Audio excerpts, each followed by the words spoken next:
Welcome to the Dead Harvey podcast. This is Brad. Ted is out again. He's working out his recording space. He lost it temporarily due to having a kid. So I'll let you know when he comes back. Anyways, in the meantime, I'll just be talking about some more movies, kind of do like movie pairings or whatnot to talk about. I'll also be doing some more interviews. I got some of those lined up. So for today, I'd like to talk about the new Firestarter movie versus the old Firestarter movie. I thought it was kind of funny because they both have a $12 million budget. So the original Firestarter, of course, came out in 1984, $12 million budget, and then the new Firestarter movie, 2022, just came out, and that one also a $12 million budget. Now, if you factor inflation into this picture here, $12 million in 1984 would be worth about $120 billion now, roughly. Hollywood would consider this, I think, like either an ultra low budget or a micro budget movie by their standards. Of course, what we at Dead Harvey would consider as micro budget is far different than that. So before I get into what I think of this movie, let's look at what Stephen King thinks of it. This is from Screen Rant. This article: Why Stephen King Hates Firestarter's Movie Adaptation. As part of a 1986 interview with American Film Magazine, Stephen King went into detail on why he didn't care much for the Firestarter movie, despite its similarity to the source material. According to King, the movie is flavorless, comparing it to cafeteria mashed potatoes. Oh, damn, that's harsh. One special effect he didn't like involved how protagonist Charlie McGee's, that's Drew Barrymore, hair always blowing in the wind, an inexplicable wind whenever she uses her pyrokinetic powers. King said he asked producer Dino De Laurentiis for an explanation as to why that happened, but never received one. By the way, her hair blows in the new movie, too. It's a pretty good, low-budget effect. Just blow dryer, supernatural shit's gonna happen. Barrymore's performance isn't a problem for King, which makes sense, as she also appeared in the 1985 anthology Cat's Eye, for which King penned the script. King believes the cast was full of talent outside of David Keith, who played Charlie's dad. In a hilariously blunt complaint, King said Keith has stupid eyes. King did have an issue with Martin Sheen's performance as head of villainous organization The Shop. As well, he respects Sheen's acting abilities. He doesn't believe Mark L. Lester adequately directed his performance, leading Sheen to simply channel his raving Greg Stilson character from prior King adaptation The Dead Zone. So that was what he thought of the original. And now he talks about here and why he prefers the remake over the original. This is from MovieWeb. King appreciated that the actor who plays the father in the remake is more honest than the one in the original. He explained, if you compare David Keith as Andy McGee in the 1984 film to Zac Efron and the new Firestarter, I think Efron wins the battle because he seems a lot more intelligent, and he does a lot less lying to the kid too. In the original Firestarter movie, there's a lot of, oh, Charlie, everything's going to be all right. There's nothing that raises my hackle as much as lying to a child. This character, this iteration of Andy McGee, doesn't do that. I think Zac Efron did a wonderful job. It's a very grown-up part, and he pulled it off. Unlike the first motion picture, Efron's character does not lie to his kid. King thought highly of the actor's performance. Additionally, the writer liked the casting of Michael Greaves for the character Rainbird. King said, I read the script beforehand, and I thought to myself, okay, what they've done here is they have concentrated the story and made it a family story, and I love that. They've kept the major beats in the story, and thank God they got a real Native American to play John Rainbird. That was a step in the right direction. He's pretty good. There's a lot more authenticity in that performance. It's an inward, powerful performance. Also, King noted that he was pleasantly surprised by the use of Andy's powers for a positive impact. Okay. Anyways, he goes on. There was a comforting aspect to Efron's character. He helped others who dealt with bad situations in their lives. It was something King could appreciate.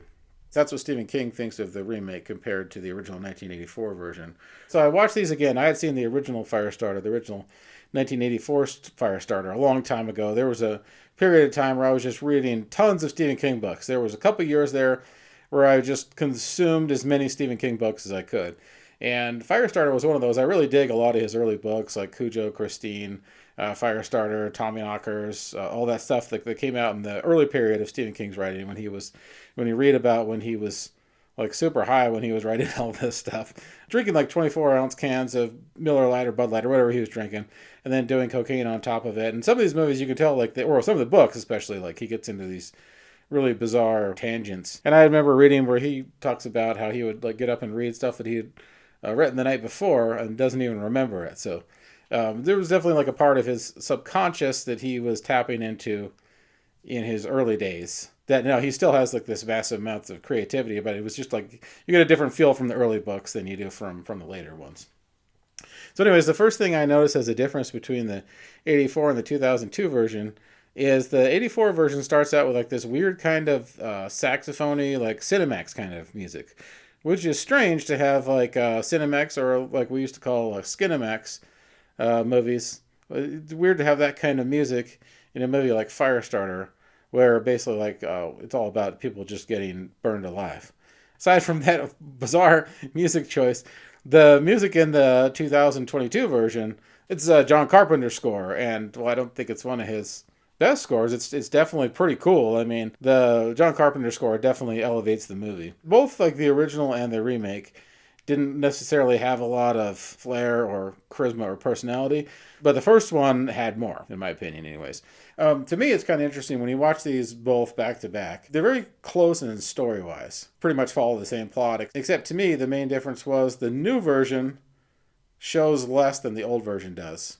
So the old version to me felt like it was a lot more focused because in the 1984 version, they're basically just running from this organization, this shady government organization called the Shop. They're running from this organization the entire time. It starts out with the dad and the kid running from the shop, and then there's the assassin that comes after him, the Rainbird assassin, of course. Now, I did think that George C. Scott. Now George C. Scott's a great actor, but it was not fitting for him to play the Native American character Rainbird. Very strange. You don't. Yeah, it takes you a while to sort of adjust to that in the movie.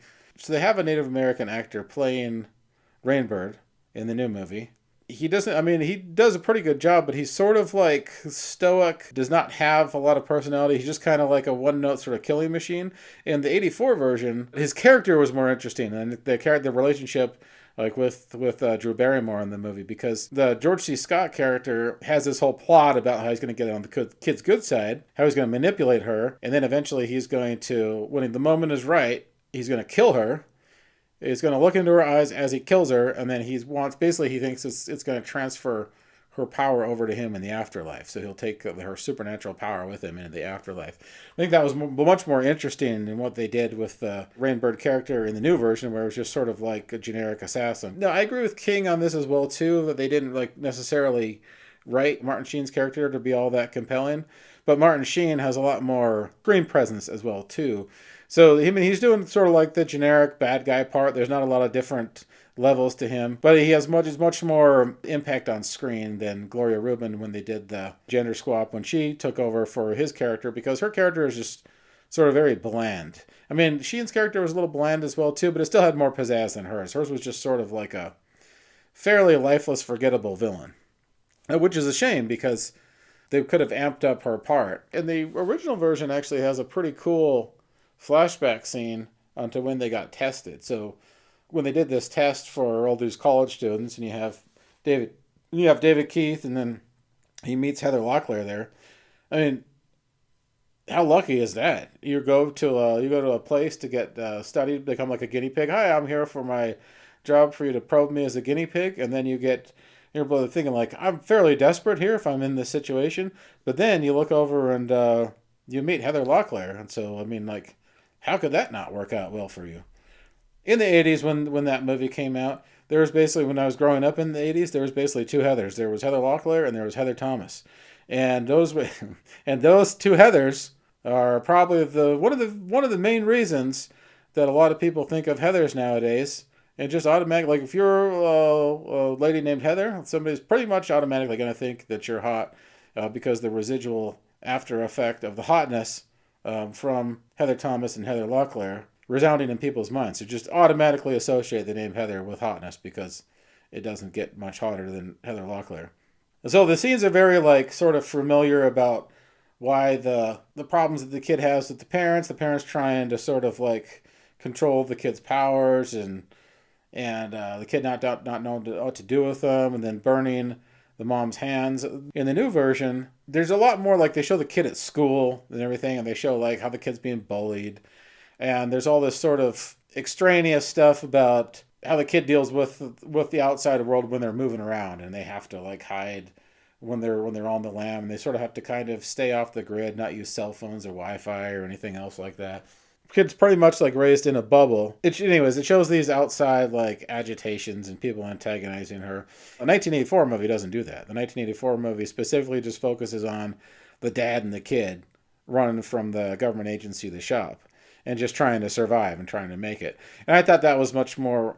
If you're not going to go into that much like character depth or anything else, if you're not going to, just at least give us some more explosions. Give us some more eye candy. And I believe the 1984 movie had that. Now, when she goes ape shit at the end and destroys everybody, you're seeing fireballs like fly across and cars exploding and shit like that. In the 2022 version, you're seeing that, but it's much more CGI based. And you just don't get it into it as much. It's more fakeish. Now, the actress that played Charlie McGee in the new Firestarter is named Ryan Kiera Armstrong, and she did a great job. But I think that Drew Barrymore in the original 84 version made it work because she was just coming right off of E.T. So she has this certain like innocence about her and this little, like she's still a little kid. Like she has all these horrible, like she has these powers where she's able to just destroy people and incinerate them, but she still acts and behaves like a little kid does anyway. Like she throws a lot of temper tantrums and pouts more. And I think that was more effective because that's something you could more realistically see a kid do when they're in that situation. This little girl in the 2022 version is definitely acting much more like a grown up. But I think that like the cuteness of Drew Barrymore when she was right around the age of when she was in E.T. counterbalance that with like this crazy dangerous power that she has. I think it's just more fitting for the character in the movie and for her as an audience member to buy that she goes crazy like that. Because she comes off more like a little kid, you feel more bad for her as well too. They had like the potential to expand on a lot of the stuff, a lot of the elements from the first movie. So the first movie is just it's sort of very cut and dry. It's just running from this government agency. They must like hunt down the father and the kid and see if they can control them and use them and or kill them. That's pretty much their plan. If they can control them and they can figure out how to use them for a weapon, then yeah. But if they feel like they're going to cause them some danger, they're going to wipe them out and find out a way to study them where they can use that on other people, experiment on other people. But there wasn't a lot outside of that. There wasn't all that much else to the first movie. But I think that the sort of like more of the action elements to it draw me in better as an audience member. Now, the first Firestarter is like a great example of a movie that could really be expanded on. Maybe like expand more to the lore and also like for the characterizations, they could really flesh those out. But they did not do that with this new one at all. So they basically just sort of did it was kind of like a parallel copy and paste of a lot of the elements of the first movie. And it was just more talking and less showing. So the couple is like sort of talking about their arguments with each other, like how they handle the child. And then they talk about this agency called the Shop going after them. There's a lot more of them indoors talking. Well, in the 1984 version, it's a lot more of them on the run. Oh, and then in the 2022 version, they have Kurtwood Smith, the bad guy from RoboCop. And he's only in like maybe 1-2 scenes at the most. How could you not use Kurtwood Smith and put him in the Martin Sheen character? Maybe he didn't want to do the Martin Sheen role that Gloria Reuben took over. But he would, he is such an awesome villain in the first RoboCop. I know that he doesn't like doing villain parts because I actually met him. There was a friend of mine that I went to film school with. We went to Sundance. Kurtwood Smith was there, and we were talking to him about how much we loved RoboCop and how much we loved him as the villain in RoboCop. He's like, I know, guys, I know, but damn it. I don't want to be pigeonholed into being a villain like that. He's like, I know it's a good character, but shit, everybody's sort of associating me with this right now. He was in a movie called Citizen Ruth at the time, which was like an early Alexander Payne movie, which was a drama. He was trying to get away from that villain role. He's just too damn good at it, though. But this movie would have really shined if he would have been the villain in the Martin Sheen role. And if they just would have written him up to be a better villain, give him some more complex characteristics, show him doing some more evil shit in front of us, really make us buy this great villain character. There's not a strong enough villain to oppose the main character in this. Neither this one or the original, to tell you the truth. But I think Martin Sheen did a better job at it in the original. The movie's sort of cut and dry, and then there's just sort of a weird modern times element they throw into it that just makes no sense and comes out of left field in the new one. And this is bizarre too. The whole choice of what they did in this. So this never happened in the first one, but one of the scenes they decided to add that was never in the first movie. I don't know if this was in the book because it was a long ass time that I read the book. But anyways, there's a scene in the new movie where the little girl, the cat scratches her, so she gets pissed off and she burns a cat alive. So this cat is like burning and bubbling and shit. Obviously, people that made this movie did not read the book Save the Cat, because in the screenwriting book Save the Cat, that's like the main thing you do. You don't take out animals because you're gonna piss off the audience. So I was surprised they made that decision. But then like, well, so once she did that, so she burns this cat on fire, and then Zac Efron comes over and he goes, "Hey, you're gonna have to put that thing out of its misery." And she goes, I know. She goes, well, why? She goes, it bit me. And he goes, look, you have to, he's sort of trying to teach her about death. And he goes, you don't want the animal to suffer. You have to put it out of its misery. He goes, because you don't know, it's something along the lines of like, you don't know how much he is suffering right now. Or she, or maybe even they. I was like, where did this come? So apparently the cat has pronouns, which I thought was pretty hilarious. I can imagine that in the theater, people would be laughing hysterically at that, or just like a very cringe moment where you roll your eyes. But that sort of came out of nowhere. But Zac Efron actually, as a father, he's got this sort of sensitive side that makes him as a great father. Yeah, you buy Zac Efron in the role, but I didn't mind David Keith at all in the first one. I don't know why King had a problem with him, because David Keith, another one of those actors with like two first names, like Adam Scott or Keith David, who was the voice of Spawn. So David Keith, who was in An Officer and a Gentleman. Oh, that's right. He was in the Netflix Daredevil series as Matt Murdock's dad, Jack Murdock. He's in Carrie as a detective. I remember him from Heartbreak Hotel. I remember seeing that in the theater. He played Elvis Presley. No, I don't think he was bad at all. I think it was just kind of like both these movies are kind of bland. And I do agree with King saying that Efron he did have like a more complex character than David Keith. So Mark Lester, who did the original Firestarter, is of course notorious for one of the greatest movies ever made, and I can see how this one, why the explosions are so cool in the original Firestarter, is because he made Commando, and Commando has some fantastic explosions, and Commando is one of the best action movies ever made by now. It's especially since a lot of action movies they make now don't nearly match the glory of what they made in the 80s and the 90s. He also did Class of 1984, Showdown in Little Tokyo, fantastic movie, Night of the Running Man. He's done lots of cool shit. The director of the new Firestarter is a guy named Keith Thomas, who did The Vigil, and also I Disappear, and then parentheses, When You're Near. I haven't seen either The Vigil or that. I heard The Vigil is actually pretty cool. I'm not familiar with the new director's movies because I haven't seen his other stuff, but I'm definitely familiar with Mark Lester, as he did all kinds of cool shit. But you can tell, like, it's definitely, you can see, like, when they do the versions of it, Blumhouse, when they were in charge, Blumhouse is notorious for making movies $5 million or under, unless they know they're going to make money off of it, and they need to put it in the theater, which is why they spent a little bit more budget on this one. They went up to $12 million. Sort of reminds you of like the Halloween remake that they were involved with, and they've been doing really good on those. Although that one did a lot better box office wise. This one tanked pretty bad. But I think it's just mostly because it just stayed bland. It's like a lot of it is, they're inside a location for too long without moving outside of it. A lot of talking that's not necessarily compelling. They're just arguing about how they're going to raise the kid. And a lot less happens on screen than did in the original. And the extraneous stuff, I don't really think they needed, and it felt like it wasn't as focused. When you compare the two, the original's better, not a lot better, but it was definitely, I think, like the eye candy element of it, me getting into like the more realistic explosions as opposed to CGI. Martin Sheen, I liked him better as the bad guy. I like Drew Barrymore better as the main actor in it, because she had that it's just like a little like doll character that can just turn evil at the drop of a hat if they need to. But she doesn't want to be. She wants to be good. And I think Drew Barrymore sold it a lot better in the original. That cute little kid that looks like a doll almost, but then they could just burn people alive. I thought that was just a lot more effective with her. All in all, it was an opportunity to improve on a movie that had potential, but it came off as kind of bland. And when they did the remake, they just did something that was pretty much equally as bland and did a lot less showing than telling. And part of that was probably because of the lower budget. But anyways, that's my opinion on the two. I was going to, when I was watching both of these, I was thinking about going, no, they had like on Peacock. No, I got that recently.